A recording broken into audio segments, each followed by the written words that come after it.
اللهم صل على سيدنا محمد الفاتح لما أغلق والخاتم لما سبق ناصر الحق بالحق والهادي إلى صراطك المستقيم وصلى الله عليه وعلى آله وصحبه حق قدره ومقداره العظيم سبحانك لا علم لنا إلا ما علمتنا إنك أنت العليم الحكيم رب اشرح لي صدري ويسر لي أمري واحلل عقدة من لساني يفقهوا قولي أما بعد السلام عليكم ورحمة الله وبركاته.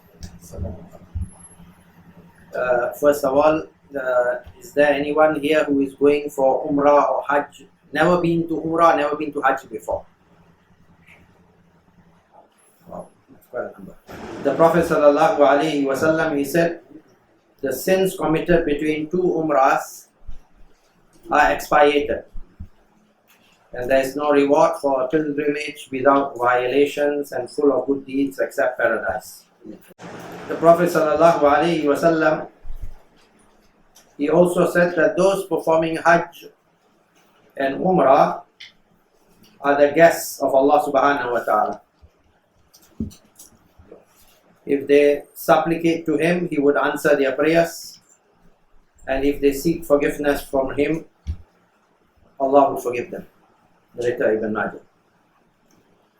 And then the Messenger sallallahu alaihi wasallam, he said, the guests of Allah are three: the warrior in the cause of Allah, the pilgrim performing Hajj, and the pilgrim performing Umrah.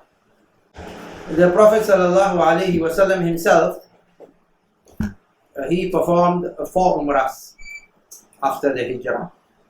He performed Ihram at Dhul Hulayfa, which is just outside Medina. And that reminds me, how many of you are traveling to Medina first? Medina and Makkah. Oh, so we have a mix of Makkah, and some entering Makkah first and some entering Medina first. Alright, so we said the Prophet ﷺ himself, he performed 4 Umrahs after the Hijrah. He performed Ihram at Dhul Hulayfa. So those who are going to Medina first, you will perform your Ihram for Umrah at Dhul Hulayfa. Okay? You will perform your Ihram for Umrah at Dhul Hulayfa. What do you mean by Ihram here? What we mean by Ihram is you will make your intention for Umrah at Dhul Hulayfa. There are specific places where you must make your intention at those places or before those places. If you are traveling by land, you make your intention at those specific places. They call the miqat. So those who be traveling to Medina first, you will travel, as you normally travel. You will enter Medina. You will do the visiting in Medina. We will talk about it towards the end of the lesson. And then on the day you depart from Medina, alright, you will be brought to Dhul Hulayfa, which is a miqat, which is the designated place for you to make your intention for Umrah or for Hajj. In this case, it's Umrah. So the bus will bring you there, and it is there that you will make your intention at Dhul Hulayfa. And those going to Medina. Those who are entering Makkah first, as we'll explain later in detail, you will be making your intention in the aeroplane before the plane lands at Jeddah Airport. Before the plane lands at Jeddah Airport, those entering Makkah first would make their intention in the plane itself. The pilot would make announcements. He makes actually 2 announcements. Okay, that we are approaching the miqat. Okay. And after he's made the first announcement, you can make your intention. Okay, or you can wait for the second. You don't have to wait for the second announcement, right? But make sure by the second announcement, once the second announcement is made, that you immediately make your intention. So the Prophet ﷺ performed Ihram at Dhul Hulayfa in the 6th year of Dhul Hijjah, in the month of Dhul Qa'dah. And if you read the book of the prophetic biography, we will know that he was prevented from entering Makkah to perform the Umrah by the Meccans. And then the Treaty of Hudaybiyah was drawn up. Okay? And the Prophet ﷺ had released himself from Ihram by slaughtering an animal and shaving his head. All of them did so. What this tells us is that once you make an intention for Umrah, you cannot say what they call, okay, I don't want to do Umrah. Not like prayer. If you did the takbir, you can come out of prayer, just you can come out of prayer. Or if you just turn and walk away, you're out of prayer. Although, of course, for no valid reason, that is not the right thing to do. It's makruh, it's hated. But you can come out of prayer like that. But for Hajj and Umrah, it's not like that. For Hajj and Umrah, once you make intention and you are already in the state of performing Umrah, you're already a pilgrim, you can only come out from that state, okay, by two ways. Firstly, of course, after completion of Umrah, you are released from the Ihram. You're released from the restrictions, because once you make your intention to perform Umrah, to perform Hajj, you are governed by certain restrictions. And those restrictions will only be removed after you have completed the Umrah. And we call that at-tahallul. Now, you either perform the rites of Umrah and release yourself that way, automatic release actually, once the rites are performed, by shaving the head or trimming the head. Or if you are prevented from performing the Umrah, like in the case of the Prophet ﷺ, that you offer an animal for sacrifice and that you trim your hair, or what you call, you shave your head to release yourself from Ihram. Then the Prophet ﷺ, he performed Ihram also at Dhul Hulayfa in the 7th year, the following year, in Dhul Qa'dah as well. And they stayed in Makkah for 3 days and 3 nights, as was stated in the treaty. Then the Prophet ﷺ performed the 3rd Umrah from Ji'rana, and you will be brought to Ji'rana. In the 8th year after Dhul Hijjah, in Dhul Qa'dah, after the distribution of booty from the Battle of Hunayn, he performed the Umrah at night, and he left Makkah at night, the same night, and returned to Medina. Then he performed the 4th Umrah, which was together with his Hajj. He performed Hajj Qiran, Umrah rites and Hajj rites combined. The reason why the Prophet ﷺ performed these Umrahs all in the month of Dhul Qa'dah is in order to break the pagan taboo, because the pagans used to say, no, you shouldn't be performing Umrah in Dhul Qa'dah. But Umrah can be performed in any month. And that's what the Prophet was stressing. Unlike the Hajj, Hajj can only be performed in Hajj months, but Umrah can be performed in any month, right? Except for pilgrims performing Hajj when they are busy with their Hajj rites, then of course they don't perform Umrah. Okay? So Umrah can be performed at any time of the Ramadan. Because there was a woman called Sinan, who did not perform the Hajj with the Prophet ﷺ. And so, like performing Hajj with me, so he encouraged her to perform Umrah in Ramadan. The Prophet did not perform Umrah in Ramadan himself. A reason being because he was busy with the revision of the Quran with Jibreel alayhi salam, because Jibreel will present to him the Quran, which had been already revealed that year. And also because he did not want to burden his ummah, his followers, with travel during the month of Ramadan. So this is our introduction. Any questions so far? Although we'll be talking about it in detail. So you can go to page 1 of your book.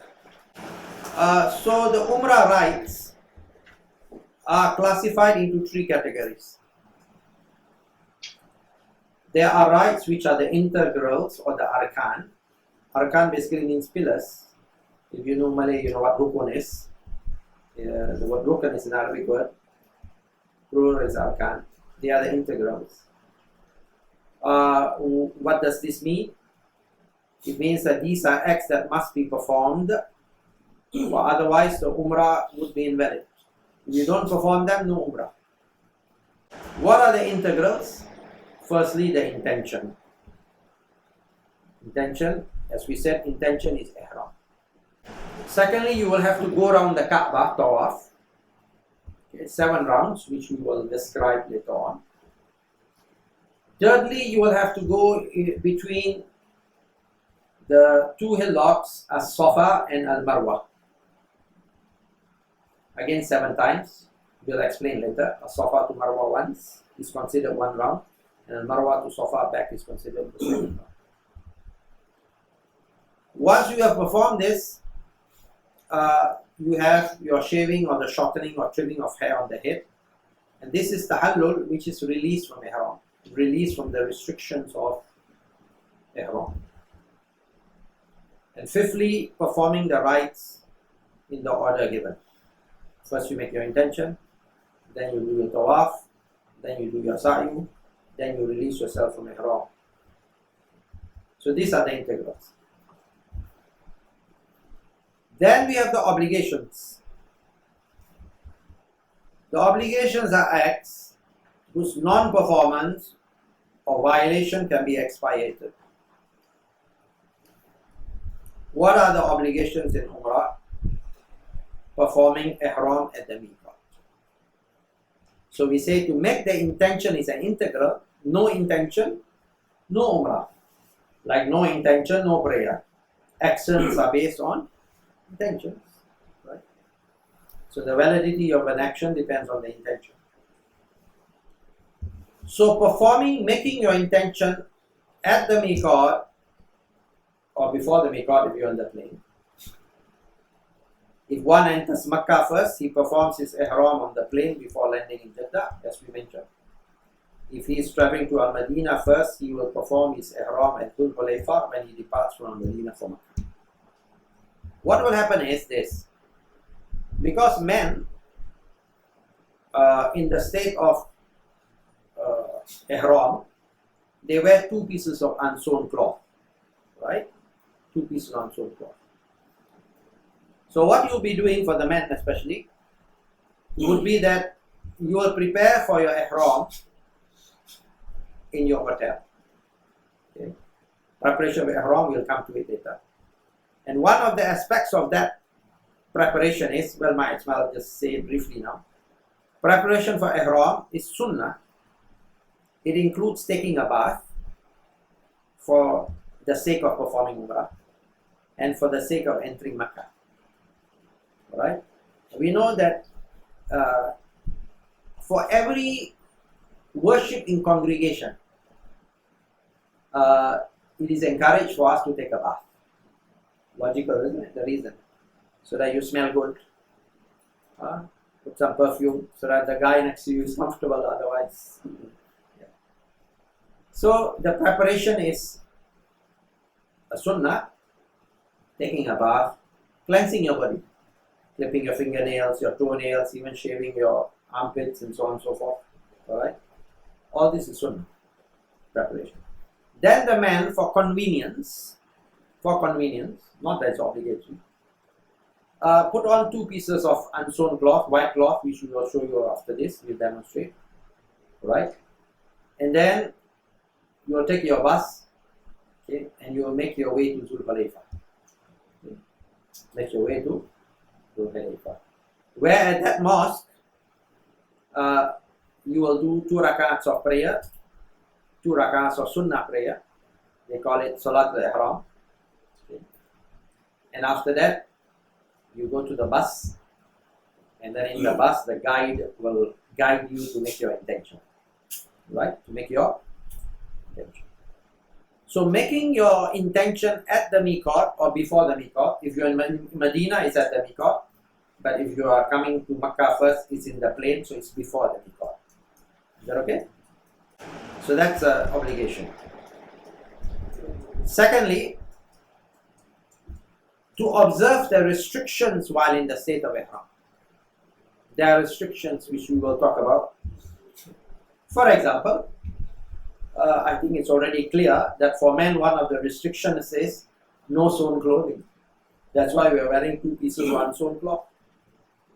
Okay? Other restrictions we'll talk later, like perfume, clipping of toenails, fingernails, cutting of hair, shaving, and so on and so forth. Right? So this is the second obligation, to observe restrictions while in the state of Ihram. The third obligation for Umrah is the farewell Tawaf at the time of departure from Makkah. When you leave Makkah to go back to Singapore or to go to Medina. Women when menses are excused, except for women in menses, Tawaf al-Wada or farewell Tawaf is an obligation. How are these obligations different from the integrals, from the arkan? How are they different? We said arkan, if you don't perform, your umrah is not valid, invalid. Your umrah is not complete until you perform that. Is that okay? Obligations, if you don't do them, you can make up for them by way of expiation, by way of kafara. Right? So what is the expiation for an obligatory act not performed? How do you perform the expiation of an obligatory act? You have, firstly, you can offer a sheep or a goat in slaughter that is not more than a year old, or a goat that is more than 2 years old, that has no defects, which would render it unacceptable as a sacrifice. Or you can render 1/7 of a cow, that is if there are other people who are sharing it. Otherwise, how are you going to do that? If you do that, the goat or the sheep is slaughtered in Makkah and its meat is distributed to the poor in Makkah. Secondly, if he cannot find an animal for slaughter, or he cannot afford it, cannot find an animal, I think it's far-fetched. Definitely there are animals. Let's say he cannot afford it. Then he must fast 10 days. 3 days while he is in Makkah. It doesn't have to be consecutive, it can be non-consecutive. And 7 days when he returns home to Singapore. Total of 10 days. Or he's got a third option, and that is to feed 6 poor people in Makkah, each person 2 muds.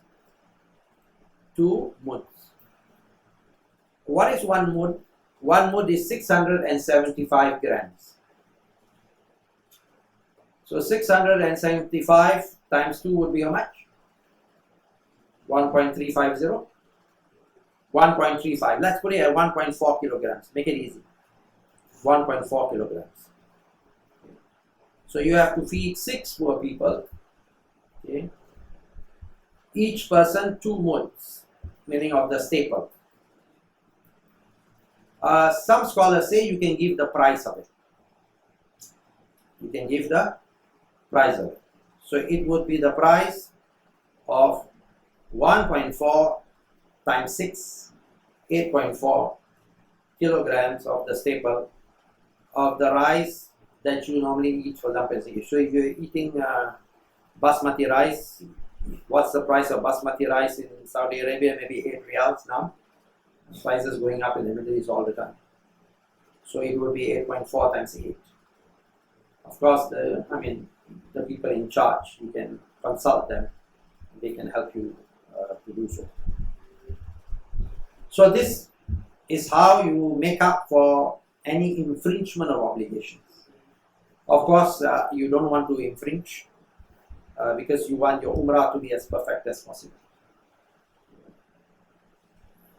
Everything else besides the obligations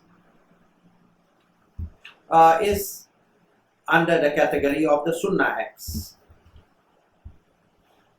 Under the category of the sunnah acts. Of course, we should strive to perform the sunnahs. Because Allah subhanahu wa ta'ala has told us, if you love Allah, then you should follow me, meaning follow the Prophet sallallahu alaihi wasallam. So the sunnahs are number one, in preparation for ihram, bath, clip finger and toenails, shave armpits and pubes. Number two, to perform 2 rakats ihram prayer. Where is the ihram prayer performed? At the miqat. But what about if you are traveling by plane and entering Makkah first? Performing ihram prayer in the plane is difficult, right? So you don't need to perform it. You do not need to perform it, right? Because it's a sunnah. It's not because we are taking it lightly, but because the conditions are not conducive. You will have the opportunity to perform ihram prayer when you perform the next Umrah. When you perform the next Umrah when you're in Makkah, which we will talk about later. Because once you enter Makkah, you perform your first Umrah, you will have an opportunity to go out of Makkah, meaning the holy precincts, the sacred land, to the miqat. Okay, again, not for the miqat of the people who are coming from overseas, but for the miqat of the people of Makkah, which means that you leave the Holy Land, and outside the Holy Land, at specific places normally, you will make your intention. So there you will have the opportunity to perform 2 rakats ihram prayer and then make your intention. Thirdly, the talbiyah. Jump to page 11 for the talbiyah. Labbaik Allahumma labbaik. لبيك لا شريك لك لبيك إن الحمد والنعمة لك والملك لا شريك لك.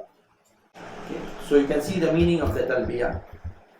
The talbiyah has got a history, and briefly, when Ibrahim alayhi salam had built the Kaaba together with Ismail alayhi salam, his son, Allah subhanahu wa ta'ala had firstly, of course, told them that they are constructing the Kaaba for people to perform prayer, for people to perform Tawaf around it, for people to do Etiquette, spend their time there. So once they had finished building the Kaaba,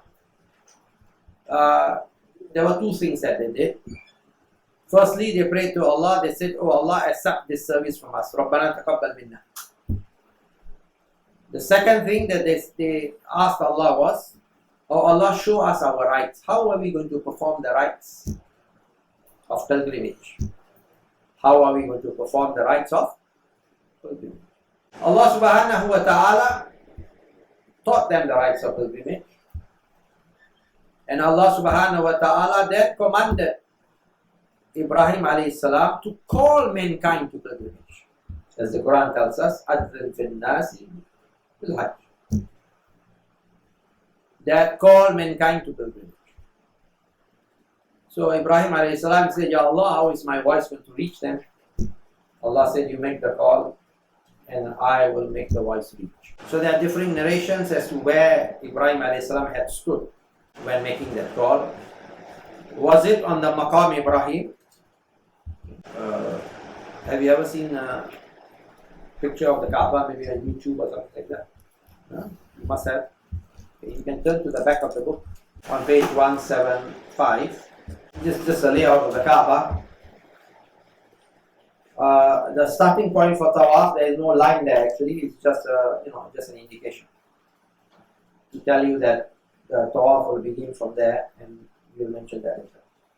So if you look at the diagram, you can see Maqam Ibrahim. It's now cased in gold, silver, and glass. It was basically a clay mound upon which Ibrahim alayhi salam stood when building the Kaaba. They didn't use a ladder. They just looked like maybe like a stool, but it was made of clay. And what happened was the imprint of his feet was left there. You can still see. Right? That's Maqam Ibrahim. And Allah subhanahu wa ta'ala so desired that this, we just call it a stone for convenience. This stone upon which he stood should remain, as a legacy. In fact, Allah said, وَاتَّخِذُوا مِن مَقَامِ إِبْرَاهِيمَ مُصَلَّى. Take the Maqam Ibrahim as a place to pray. Okay. So we normally will pray after Tawaf 2 Rakats. So some say that he stood on Maqam Ibrahim to make the call. Some said that he stood on a Safa, which we'll talk later, the hill, from where you start your sa'i. And then some say no, he actually stood on Jabal Qubais, which is actually the mountain next to Masjid Al-Haram, upon which is the king's palace. When you're there, it is just next to the Mas'a, the place where you do your sa'i, you can see it is there. They say that's where he stood. Okay. That's where he stood. Incidentally, Jabal Qubais, the place where the king's palace now is, also witnessed another well-known incident, a miraculous incident with regard to the Prophet Muhammad ﷺ, and that is the splitting of the moon. Alright? And there was a mosque many years ago that was built at that place on that hill or that mountain, you call it, Jabal Qubais, called Masjid Al-Haram, the mosque of the splitting of the moon. Of course, it's no more there. Alright? So some say that he made the call from Jabal Qubais. Anyway, he made the call. When he made the call for Hajj, everyone who was alive on earth or who was in the world of the souls, okay, they responded to it. And the narration says that those who will perform the Hajj responded. They responded by saying, Labbaik, Allahumma Labbaik. That means they answered the call for Hajj. Alright? So that's a short history of the Talbiyah. And we have narrations which tell us that when you do the Talbiyah, everything around you responds by doing the Talbiyah as well. Because, it's Allah subhanahu wa ta'ala says that everything glorifies God, except that you are not able to understand, or comprehend the manner of its glorification of God. So that's the Talbiyah, and it's a sunnah, a very strong sunnah. Some scholars like Imam Abu Hanifa say it's wajib. Okay. Then you have the fourth sunnah, which is known as al-ittiba and al-ramal for men in Tawaf. I will display this to you later. Ittiba means that the men, they will uncover their right shoulder. They will uncover their right shoulder. Okay. At first, when you put on the top piece of cloth, both shoulders are covered. But when you do al-ittiba, which is in your first tawaf that you will do in arrival in Makkah, okay, it's sunnah for the first tawaf, not the subsequent tawafs. So the first Umrah that you do, the men are encouraged to uncover the right shoulder. Okay. There's a history to it, and the history is that in the 7th year, remember 6th year we said they were barred from entering Makkah. In the 7th year, when the Muslims entered Makkah together with the Prophet ﷺ, and the treaty said 3 days and 3 nights, all the Meccans, they withdrew to the nearby hills. Well, the hills were very close to the Haram last time. Now they've all been flattened and they are further and further away as expansion takes place. They all withdrew to the hills, and then the Prophet was informed by Jibreel sallallahu alaihi wasallam that there were some of them who had evil intentions. They were thinking that maybe it's a good time to attack them because they are performing ibadah. They said they are tired from their journey, and so on and so forth. Basically, some of them thought that they are the weakest state, and therefore it could be an opportunity to just attack them. So Jibreel informed the Prophet ﷺ, and the Prophet said to them, his followers, show them your strength this day. So they put their cloth under bare the right shoulder, and they ran in small steps in the first 3 rounds. So our ramal is a sunnah in the first 3 rounds. The first 3 rounds of your tawaf. A ramal is sunnah in the first 3 rounds of Tawaf. Running in small steps in the first 3 rounds. As far as uncovering the shoulder is concerned, your shoulder remains uncovered for the entire duration of the Tawaf. The shoulder remains uncovered for the entire duration of the Tawaf. Running in small steps is for the first 3 rounds. For the first 3 rounds. And after you finish your Tawaf, when you are going to do your Tawaf prayer, you will then cover both shoulders again. That's the number 4. Fifthly, it's a sunnah to also run in small steps for men when they are doing a sa'yu, going between a Safa and Marwa, between the green lights. You start when you see the green lights hanging from the ceiling, and when you come to the end of it, you walk as per normal. Then sixthly, it's a sunnah to observe etiquette and read dua when entering Makkah, Masjid Al-Haram, during Tawaf, and during a sa'i. Page 3 of your book. Dua at time of bidding farewell. This is not for you. The people who are sending you off, they should be the ones who bid farewell to you. And these prayers upon bidding farewell are a source of blessings. And so there are some of these du'as that one can read when bidding farewell, because that was the sunnah of the Prophet ﷺ. You will make these du'as when somebody is going to perform Hajj or to perform Umrah. Or even if somebody is traveling for another purpose, he will make these du'as before the person departs. So you can look at the meanings, of course, in English, and you can appreciate what the significance is or the reason for them. Du'as can be read in any language. Alright? Most important is that when you make your dua, that your heart is present.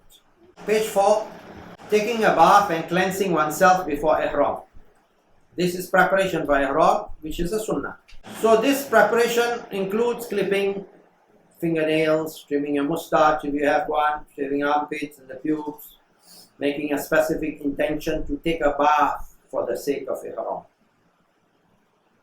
Making a specific intention to take a bath for the sake of ihram. The intention is found, in this page.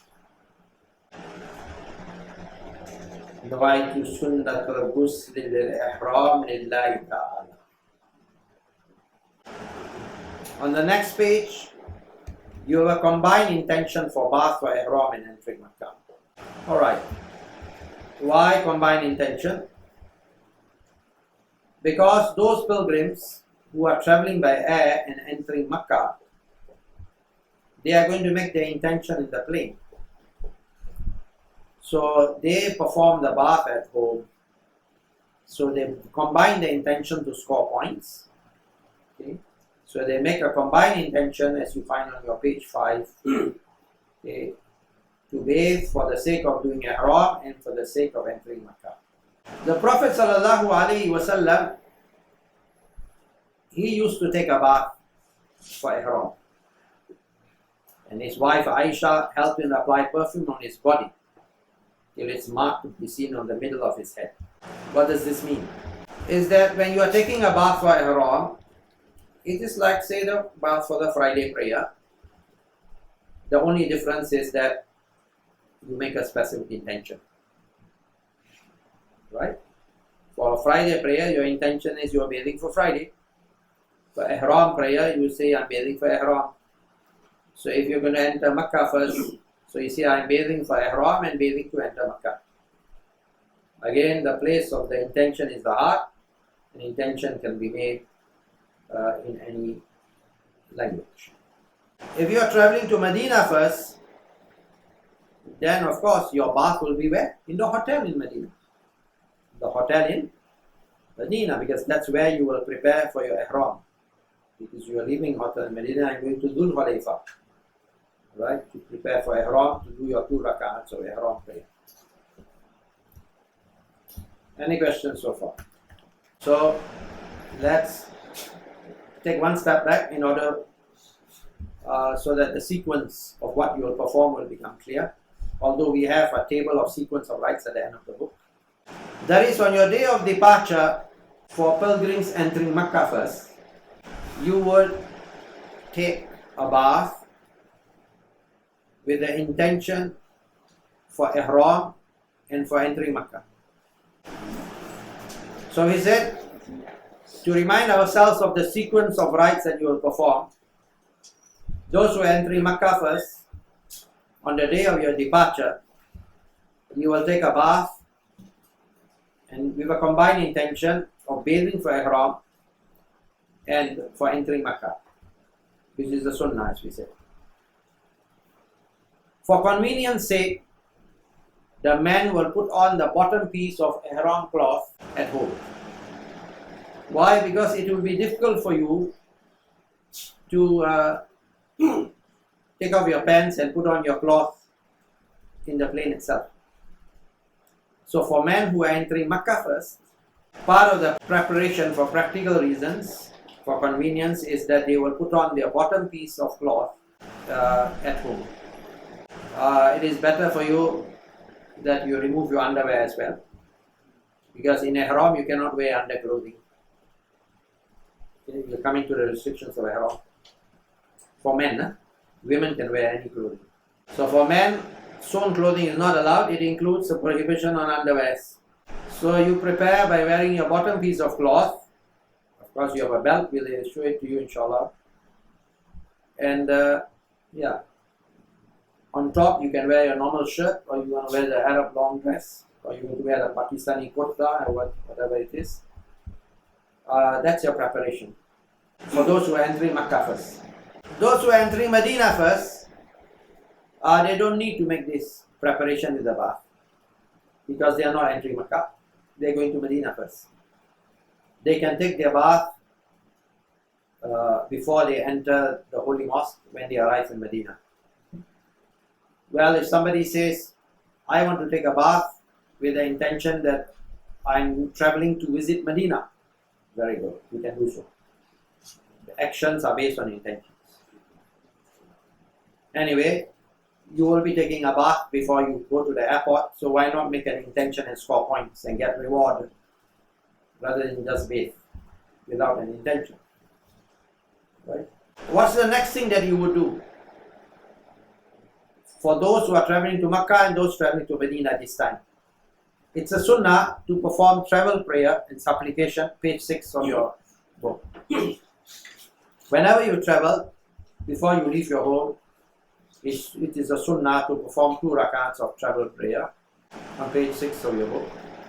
It was a sunnah of the Prophet to recite Qul Ya Ayyuhal Kafirun in the first rak'ah and Qul Huwallahu Ahad in the second rak'ah.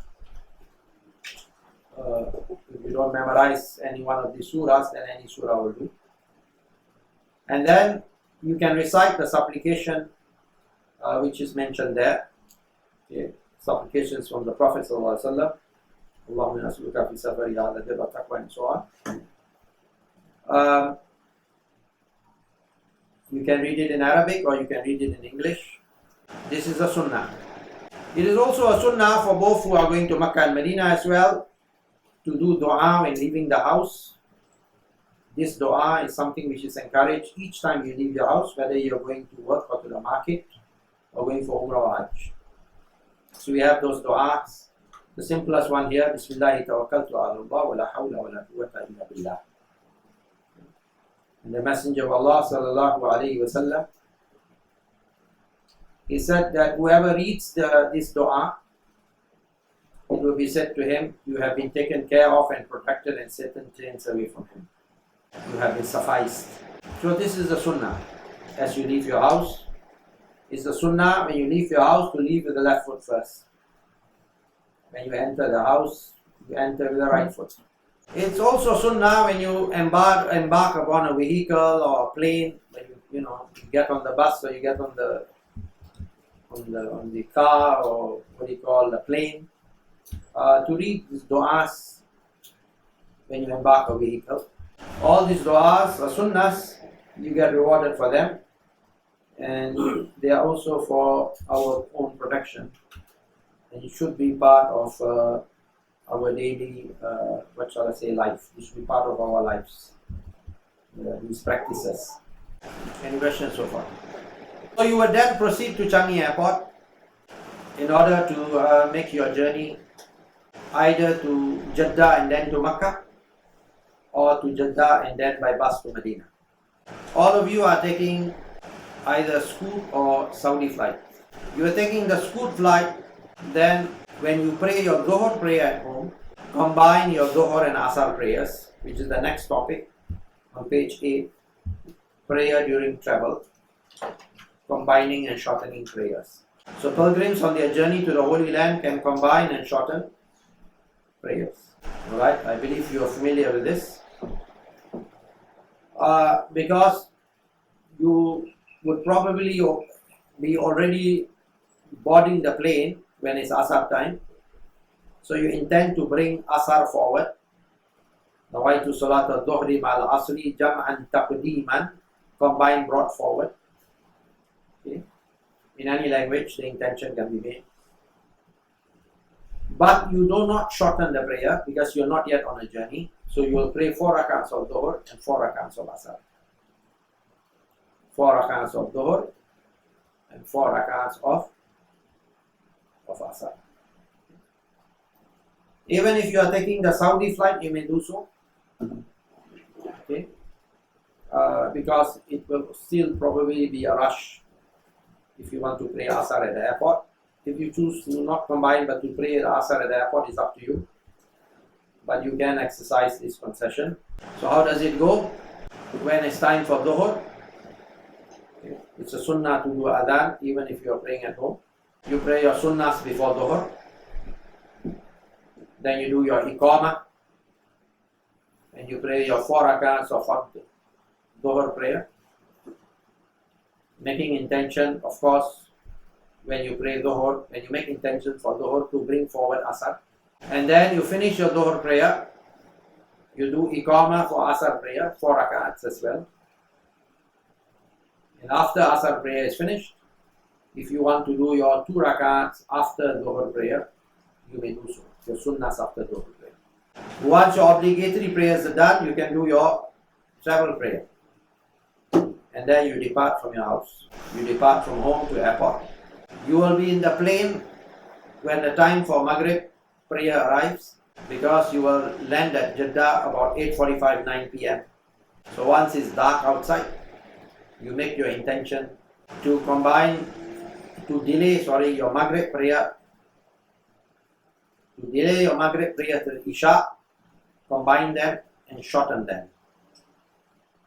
So your Maghrib prayer you intend to delay till Isha and pray them combined and shortened, because you are now traveling. When you arrive in Jeddah, and once you have cleared immigration and customs, you will have the opportunity to perform your Maghrib prayers 3 rakats and your Isha prayers 2 rakats. And this can be followed by witr prayers, after which the bus will come and bring you either to Makkah or to Medina. Any questions so far? No questions. We continue to page 9.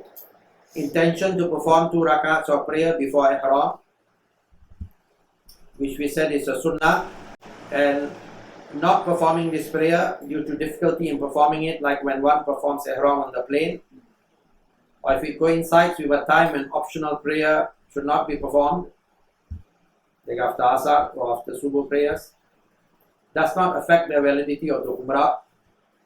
So in the plane you don't perform it, but if you're coming from Medina, as I said, you perform it, and you read Al-Kafirun in the first raka'ah and Al-Ikhlas in the second raka'ah. Those coming from Medina will perform this prayer at the Mosque at Dhul Hulayfa when they leave Medina on the day of their departure to Makkah. Alright, page 10. Prohibitions in the state of Ihram. Now, we have said that once you make intention to perform Umrah, you would be governed by certain prohibitions. So before you make intention to perform Umrah, remind yourself of the prohibitions while in the state of Ihram. What is it that you cannot do when you have made intention for Umrah, when you are pilgrim performing Umrah? What are the things that are prohibited? First question would be, why these prohibitions? Firstly, these prohibitions, like for example the wearing of the pilgrimage garb, reminds us of the funeral shroud, reminds us of our state when we will be in on the day of resurrection, the day of judgment. In the Hajj, this is much better illustrated when you are at Arafah and so on.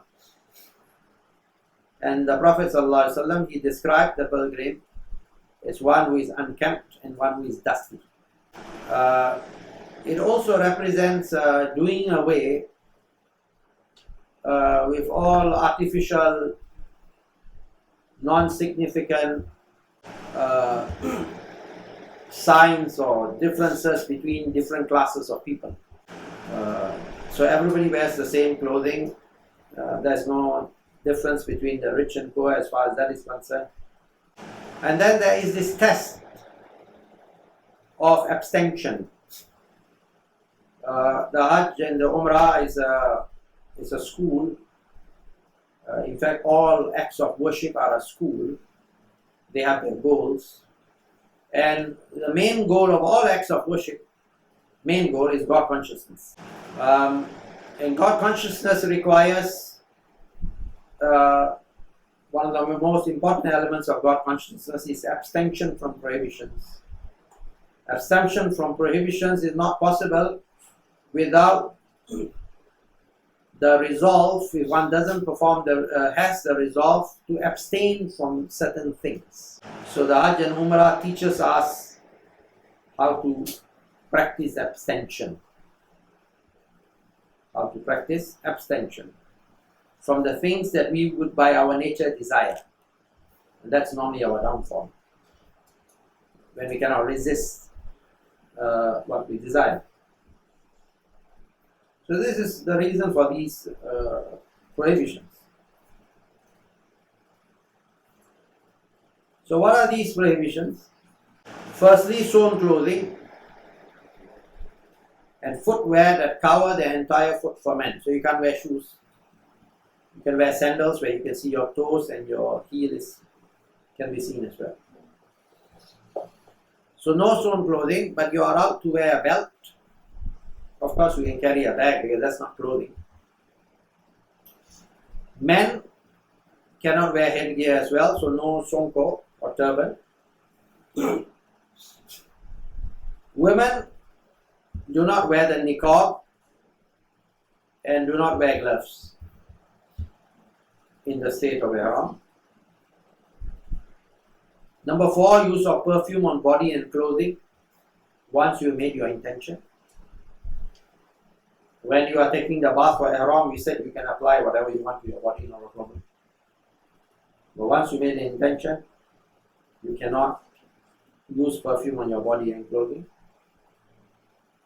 You cannot smell the perfume as well with intention. Well, if you are passing by a perfumery or perfume shop and you happen to smell it, but that's you didn't intend to. Removing hair and nails, cutting, plucking, shaving, oiling hair on the head and the beard. Oiling hair on the head and the beard is not allowed, which is facial hair. Number 7, sexual intercourse, foreplay and everything else. And then you have a footnote at the bottom. We shall explain. Marriage, you are not going there to get married. Hunting, there's nothing to hunt. Cutting of plants, trees and vegetation in the holy places is not allowed. So we say women do not differ from men in these prohibitions except in 1, 2 and 3, of course. Okay, men can cover the face if they want to, for dust and so Then there's a common question about face masks. Well, the fatwa which is issued, they say face mask for women, fidya is required. Now, except for number 7, which is sexual intercourse, a penalty is payable for violation of these prohibitions as follows. So take a note, except for sexual intercourse. Okay. And the pilgrim has a choice in the manner of expiation, as I mentioned just now. You either slaughter a goat or a sheep in the Holy Land. You can fast 3 days consecutively or otherwise. Or you can feed 6 poor people in the Holy Land, 2 milks each, 1.35 kilograms of the staple or its price. Note that if the obligation that you did not perform was you didn't make your intention at the miqat or before the miqat, then it's not fasting 3 days, but it's fasting 10 days. It is fasting 10 days. But for the state of Ihram, the fast to pay the penalty is 3 days, consecutive or otherwise. Page number 11. Before that, maybe it's good to stress that for number 7, after Ihram, if you violate, you commit what is mentioned in number 7, before you complete the Umrah, your Umrah is invalidated. The Umrah is invalidated. You will have to complete the Umrah, but that Umrah is not valid. And you will have to perform another Umrah to make up the one that you violated with that infringement. Then you have to perform a sacrifice. What is the sacrifice? There are 2 opinions. One opinion says sacrifice a camel. The other opinion says sacrifice a goat. Any questions? Intention for Umrah. Intention for Ihram for Umrah. Nawaitul Umrata wa ahramtu biha lillahi ta'ala. Normally the guide will lead you. As I said earlier, intentions can be made in any language. It's important that you understand what you are intending, and that's crucial. When you are performing Umrah, you may perform Umrah on behalf, you may be performing Umrah on behalf of someone. Who is this someone? Behalf of the deceased. On behalf of the deceased. So if you have parents who have passed away, or grandparents, or sisters or brothers, you can perform Umrah on their behalf. Alright?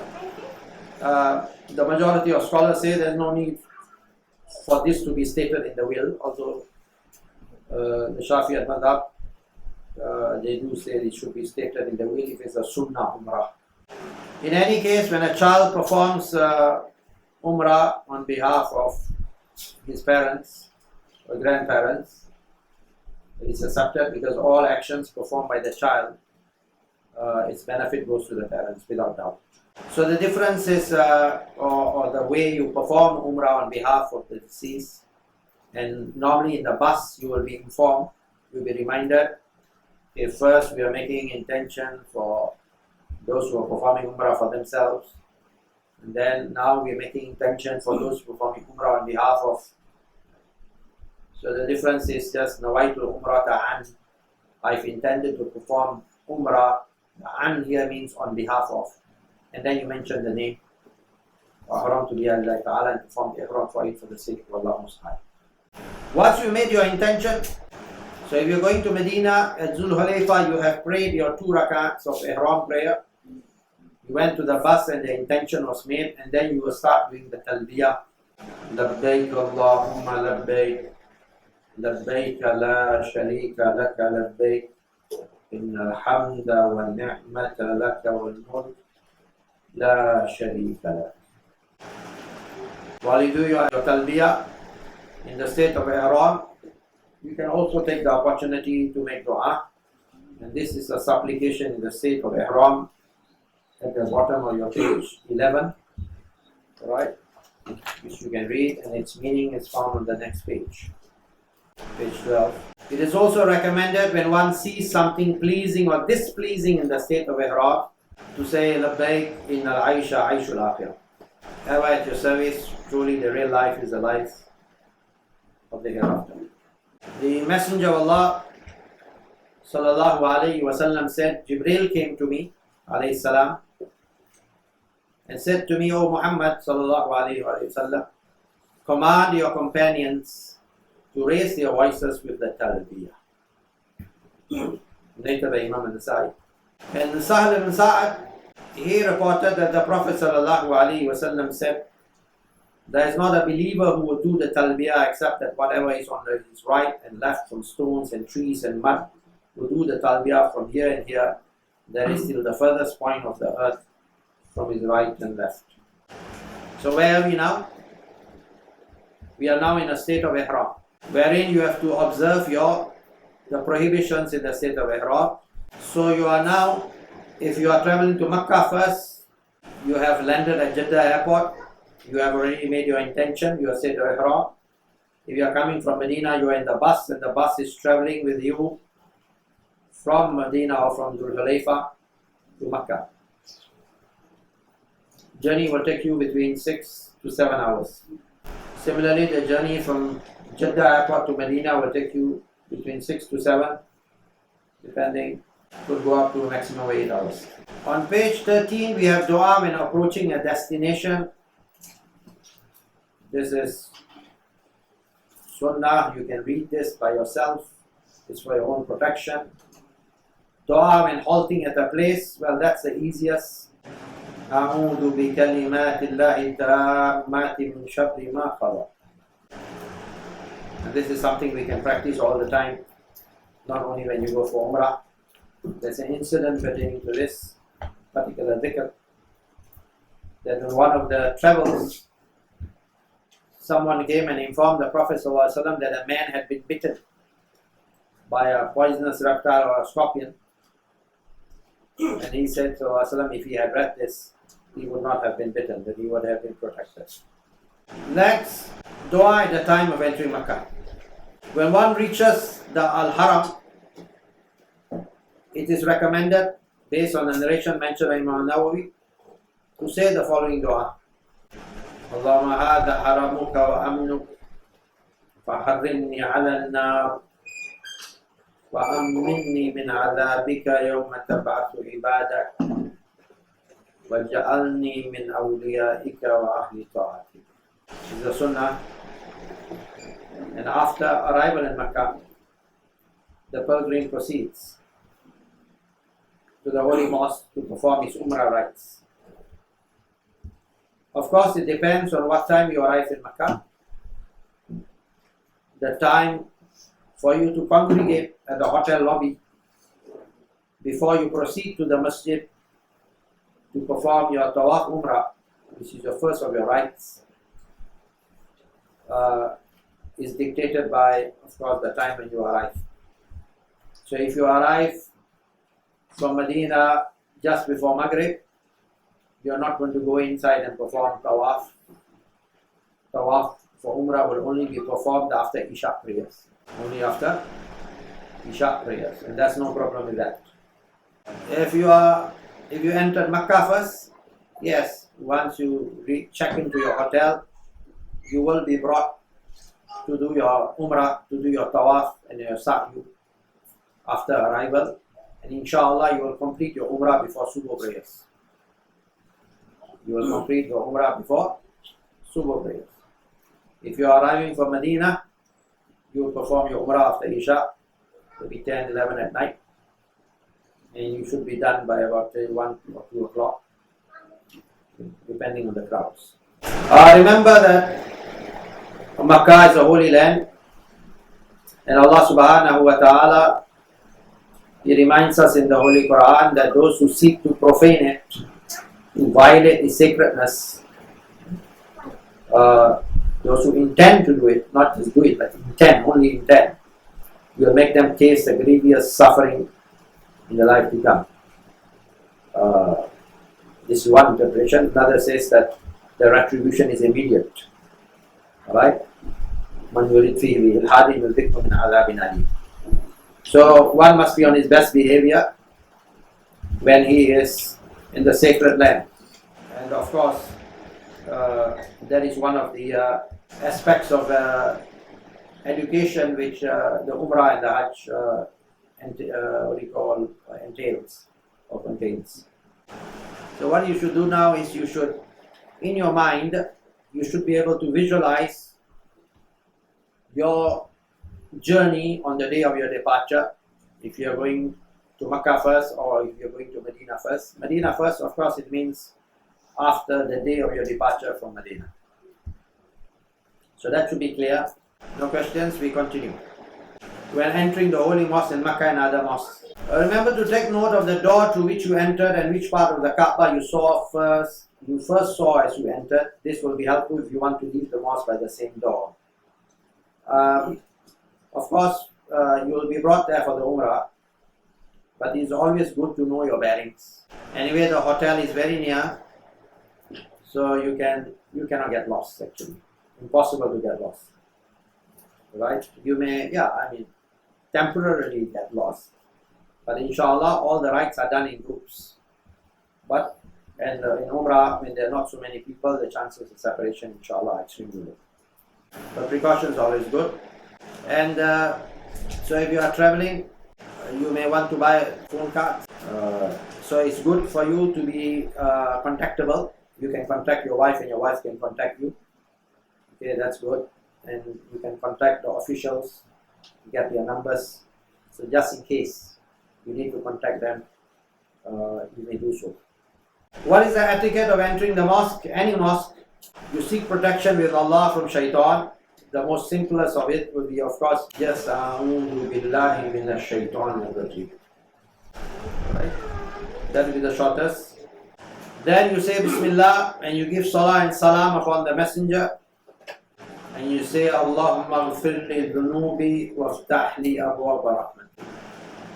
O Allah, forgive me my sins and open for me the doors of your mercy. Of course, you enter the mosque with your right foot. You seek protection with Allah from shaitan. You make this dua, which is the sunnah. When you enter the mosque, you make intention to remain in the mosque, which means to do i'tikaf. This is on page 17 now. And then you will proceed to the Kaaba to perform your first rites of Umrah, which is the Tawaf Umrah. In the holy mosque, or let's start the other way around, in any mosque that you go, it's a sunnah to do Tahiyatul Masjid prayer or any other prayer, which means that when you enter a mosque, you should begin by performing prayer, whatever the prayer is. If it's not time for any specific prayer, then you perform 2 rakats of Tahiyatul Masjid prayer. This is the salutation for mosque prayer. If it's time for obligatory prayer, the obligatory prayer becomes your Tahiyatul Masjid. It's time for duha prayer, you may pray duha and becomes your Tahiyatul Masjid.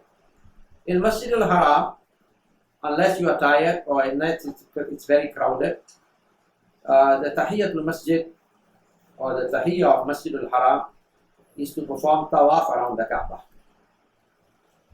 When we say Tawaf around the Kaaba, it means 7 rounds, as we will explain later. So when you enter, the first thing that you will do is you'll be brought to the Kaaba and you will approach the Kaaba in order to begin your Tawaf Umrah. Doesn't matter whether you have come from Singapore, Jeddah, Makkah, or whether it's from Medina to Makkah. Umrah rites are the same. Okay? The only difference between if you are traveling to Makkah and traveling to Medina is where do you perform your ihram. If you're traveling to Makkah, you perform your ihram in the plane. If you're traveling to Medina, you're performing your ihram after you finish your visit to Medina and you leave your hotel at Dhul Hulayfa, you perform your ihram as well. Then number 4, part of the etiquette is when you leave the mosque, you do so with your left foot first, and you should read this dua. Bismillah wa salamu ala Rasulillah. Allahumma ghfir li dhunubi waftah li abwaab fadlik. O Allah, forgive me my sins and open for me the doors of your favors. It's also encouraged to intend to return to the mosque. some of the scholars say if you make an intention to return to the mosque, you will fall into the category of those people whom Allah would give shade or protection on the day of judgment, because then you fall into the category of those whose hearts are attached to the mosque. Because the Messenger said, Rajulun mu'allaqun qalbuhu bil masajid, a man whose heart is attached to the mosque. Making that intention qualifies you for that distinction. Dua upon seeing the Kaaba. Imam Shafi'i narrates in his Musnad from Ibn Jurayj that the Prophet ﷺ performed the following supplication upon first sight of the Kaaba. Now you can add to these supplications. You can add to this any of your du'as, because du'a when you first see the Kaaba is accepted by Allah subhanahu wa ta'ala. So you ask for whatever you wish from religious and worldly matters, but they are most likely to be answered. Okay? When you see the Kaaba, raise your hands and do your du'as. In a narration recorded by Imam al-Nasai, Imam Ahmad and al-Tabarani, Ibn Umar radiallahu anhuma, he said a man would not raise a foot nor put it down in Tawaf except that 10 goodnesses would be written for him. 10 sins would be erased.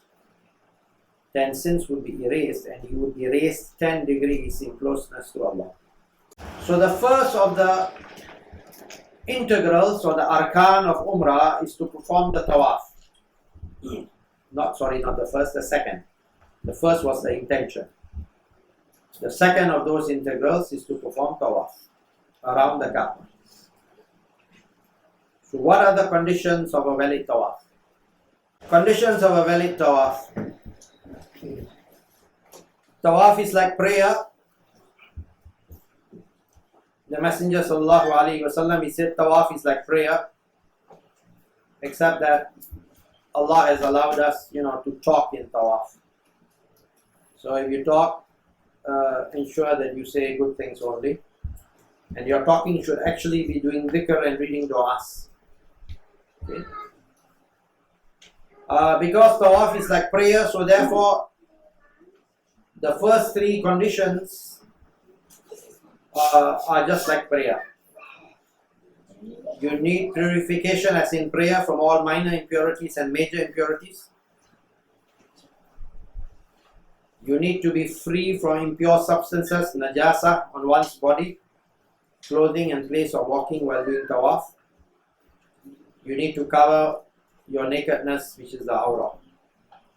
So the first 3 are just like prayer. So before you proceed to perform your Tawaf, make sure you go to the toilet, okay, and ease yourself. Okay, then take your wudu before you proceed. Fourthly, intention to do Tawaf. Especially if the Tawaf is Tawaf Sunnah and Tawaf Wada. Tawaf Umrah is already included in the intention for Umrah, but anyway, you can still make your intention to do Tawaf Umrah. Number 5, the Tawaf must take place within Masjid Al-Haram, of course, where else you want to go. Number 6, the Tawaf must comprise 7 full rounds. What we mean by that is the Tawaf must begin from the black stone Al-Hajar Al-Aswad, and that one passes by all of the stone with all of one's body at the start and end of Tawaf. I'll illustrate this to do after this. One must keep the Kaaba on one's left and move in an anti-clockwise direction. That means you are always going anti-clockwise. The Kaaba is facing the left shoulder. The Tawaf must be outside the Hijr, the low semicircular wall. If you look at the diagram just now, there is this small wall which is like a semicircle, and there are entrances to that semicircle enclosed area. That is actually part of the Kaaba. That is part of the Kaaba. Because when the Quraysh built the Kaaba, they shortened its dimensions because they didn't have sufficient resources. So the dimensions of the Kaaba built by the Quraysh was smaller than the dimensions of the Kaaba built by Ibrahim alayhi salam. And so that semicircle indicates its true dimensions. So you cannot enter the Hijr Ismail because you cannot perform Tawaf inside the Kaaba. You must perform around the Kaaba. Right? Of course, you can enter the Hijr Ismail when you are not performing Umrah. Because it's part of the Kaaba, you can take the opportunity to enter the Hijr Ismail and perform 2 rakats of prayer and do dua. And it is said that dua in Hijr Ismail, especially below the rain gutter, is answered. And when the wife of the Prophet ﷺ wanted to enter the Kaaba, he took her by her hand and he brought her to Hijr Ismail and he told her this is part of the Kaaba. Number 10, all parts of the body of the person performing the Tawaf must be outside all parts of the Kaaba. Okay. Which means that, well, I don't think you're going to do that. You shouldn't be walking on the buttress, which is the bottom part of the Kaaba, or putting your hands inside Hijr Ismail. Okay. So you're doing around the Kaaba. Okay. Number 11, there should be no deviation in intention. Example, if one begins to give chase to a thief during Tawaf, his Tawaf is not counted from that point. When you're doing Tawaf, we said you begin from the Hajar al-Aswad. So if this is the Hajar al-Aswad in this corner, if Hajar al-Aswad is in this corner, and the people are doing the Tawaf in an anti-clockwise direction, it means that when you enter the Holy Mosque, you will come inside, you'll see the Kaaba, you raise your hands, you do dua, and then you will walk together with those people following the direction until you will come to the black stone. And there is a green light there to indicate the start of the Tawaf. Okay, the corner from which the so when you arrive here, this is where you make your intention to perform Tawaf Umrah 7 rounds, alright? Or any other Tawaf which you will mention after this, whether it's Tawaf Sunnah or whether it's Tawaf Wada, farewell Tawaf. You make your intention, alright? And then after that you will proceed. Details will come after this. Okay, so your intention is made here, and then you proceed passing by the black stone. In the last round, you must also go past the black stone all the way to make sure that the last round is complete as well. In any case, you go in that direction because your Tawaf prayer after the Tawaf itself is done in that area. They have got designated places for the pilgrims to perform the Tawaf prayer after the Tawaf itself.